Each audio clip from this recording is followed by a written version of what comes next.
اہم خبر ہے، امریکی محکمہ خزانہ نے انسداد دہشت گردی کے تحت نئی پابندیوں کا اعلان کر دیا ہے۔ امریکہ نے ایران، روس، اٹلی اور نائجیریا سے تعلق رکھنے والے 4 افراد پر پابندی عائد کر دی ہے۔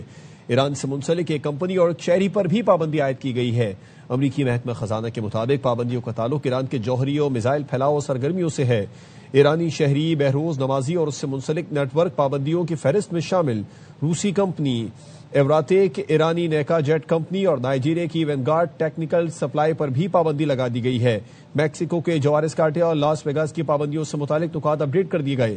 میکسیکن گروپوں کو دہشت گرد تنظیموں سے متعلق اضافی درجہ بندی میں بھی شامل کیا گیا۔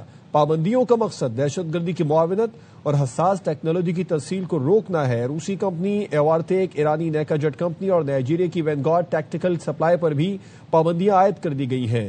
ایرانی شہری، بہروز نمازی اور اس سے منسلک نیٹ ورک پابندیوں کی فہرست میں شامل ہیں۔ اہم خبر ہے، امریکی محکمہ خزانہ نے انسداد دہشت گردی کے تحت نئی پابندیوں کا اعلان کر دیا ہے۔ امریکہ نے ایران، روس، اٹلی اور نائجیریا سے تعلق رکھنے والے 4 افراد پر پابندی عائد کر دی ہے۔ ایران سے منسلک ایک کمپنی اور ایک شہری پر بھی پابندی عائد کی گئی ہے۔ امریکی محکمہ خزانہ کے مطابق پابندیوں کا تعلق ایران کے جوہری و میزائل پھیلاؤ سرگرمیوں سے ہے۔ ایرانی شہری، بہروز نمازی اور اس سے منسلک نیٹ ورک پابندیوں کی فہرست میں شامل روسی کمپنی ایوراتیک، ایرانی نیکا جیٹ کمپنی اور نائجیریا کی وینگارڈ ٹیکنیکل سپلائی پر بھی پابندی لگا دی گئی ہے۔ میکسیکو کے جوارس کارٹیا اور لاس ویگاس کی پابندیوں سے متعلق نکات اپڈیٹ کر دیے گئے۔ میکسیکن گروپوں کو دہشت گرد تنظیموں سے متعلق اضافی درجہ بندی میں بھی شامل کیا گیا۔